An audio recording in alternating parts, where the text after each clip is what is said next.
नमस्कार यशपाल जी, रेबल सदानंद पति, rebel foundation से। कैसे हैं आप? अभी उत्तराखंड के दौरे पे हम लोग। आपका 1 मिनट का वर्जन लेना चाहूँगा सर। पूरा मेरे ख्याल से 11 करोड़ हमारे फॉलोअर्स हैं मेरे फाउंडेशन के। जय हिंद जय भारत। रेबल सदानंद पति यशपाल आर्य जी के साथ इस वक्त नैनीताल में वर्तमान में यहाँ के चुने हुए प्रतिनिधि। सर मेरा एक सवाल है आपसे। जी, मैं एक सवाल आपसे पूछना चाहूंगा सर, और करोड़ों भारतीयों के सवाल है। मैं लोगों के बीच ही होता हूं सर। आज 16 तारीख को मैं यूएस कांग्रेस में जो बिडेन जी के साथ आपसे एक प्रश्न पूछना चाहूंगा सर। हर भारतीय का प्रश्न है सर। हम लोग मास्क पहनते हैं, मास्क के लिए इतनी सारी चीजें। कृषि बिल का भी आप लोग शायद समर्थन करते होंगे सर, आप लोग, है ना सर। मेरा संगठन कुछ विचारों को लेकर आता है हमेशा। तो मेरा एक सवाल होगा सर कि आप लोग प्रतिनिधित्व करते हैं, संसद में जाते हैं सर, 5 साल के लिए जाते हैं, 10 साल के लिए जाते हैं, चुन के जाते हैं। आप लोग के लिए जीवन भर के लिए पेंशन का होता है, लेकिन ये जो मेरे पीछे स्थानीय प्राधिकारी हैं जो कि सरकार के चुने हुए हैं सर, इनकी पेंशन क्यों नहीं होती? इनके लिए कोई आवाजें क्यों नहीं उठती? आप लोग 5 साल चुन के एमएलए एमपी बन के जाते हैं, इन लोगों को पेंशन क्यों नहीं मिलती सर? ये बात पार्लियामेंट में क्यों नहीं उठाई जाती? मेरे साथ सरकार के जो पीछे लोग हैं, जो सिलेक्टेड लोग हैं, उनकी पेंशन क्यों नहीं मिलती है सर?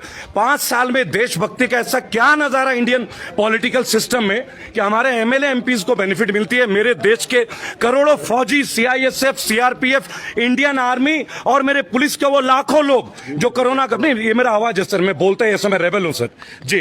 तो आपको क्या लगता है सर, आप लोग प्रतिनिधित्व करते हैं जनता का, क्या आप लोगों को इनके लिए पार्लियामेंट में आवाज नहीं उठानी चाहिए? निश्चित रूप से आपका कहना वाजिब। मैं आपके एक वर्जन बस जानना चाहूंगा।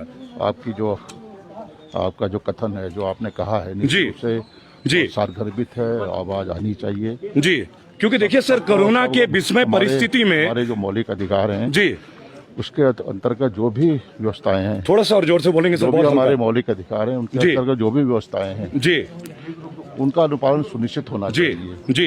क्योंकि देखिए, उनका परिवार भी, किसी फौजी का व्यक्ति का परिवार का अगर कोई परिवार चला जाता है सर, उनको इस पेंशन के ऊपर ही सर 2 मिनट देंगे सर, जस्ट 2 मिनट जी। तो आप ये चाहते हैं कि सर आपके हिसाब से होना चाहिए पेंशन? जी जरूर आप जी। जय हिंद जय भारत। रेबल सदानंद पति, रेबल फाउंडेशन के 11 करोड़ से ज्यादा लोग आज इस बात को हर जगह आवाज उठाते हैं कि एमएलए एमपी 5 साल में चुन के, और जब ये मंत्रिमंडल इनको 3-3 पेंशन मिलती है, मेरे देश के फौजियों को क्यों नहीं मिलता? सीआईएसएफ के, सीआरपीएफ के लोगों को क्यों नहीं मिलता? सरकार के तमाम संगठित व्यक्ति जो चुन के जाते हैं उनको क्यों नहीं मिलता? और ये मेरे साथ में जो पुलिस के अधिकारी हैं जो 24 घंटे काम करते हैं, जिनको ओवर टाइम नहीं मिलता, आखिर इनकी कोई यूनियन नहीं है, गवर्नमेंट इनकी कोई यूनियन नहीं बनने देती। आज आप कहते हैं कि किसान आंदोलन अच्छा है, चलिए मान लेते हैं। मेरा एक छोटा सा सवाल है, मैं उत्तराखंड के दौरे पे हूं, कल बाजपुर में 10:30 बजे 1500 ट्रैक्टर निकलेंगे दिल्ली के लिए। हम किसी सरकार के विरोध में नहीं है, हमने भी मोदी जी को वोट दिया तमाम। यहां ना तो मोदी जी की बात है, ना कांग्रेस की बात है, ना बीजेपी की बात है मेरे देश की जनता की। मेरे साथ जो सरकारी महकमे के लोग पीछे खड़े होंगे, आखिर इन्हें पेंशन क्यों नहीं मिलता? पार्लियामेंट में इनके लिए आवाज क्यों नहीं उठती? पार्लियामेंट में मजदूरों के हक के लिए आवाज क्यों नहीं उठती? जब ये कहा जाता है कि जीएसटी में 5 शव यात्रा में लोग जाते हैं और वो लेंटर गिरता है, 25 लोग जो है अकाल मृत्यु के शिकार होते हैं, फिर उनके घर वालों को 2 लाख का मुआवजा क्यों देता है? क्या ये गलत नहीं है? क्या ये गलत नहीं है? क्या ये गलत नहीं है मेरे दोस्तों?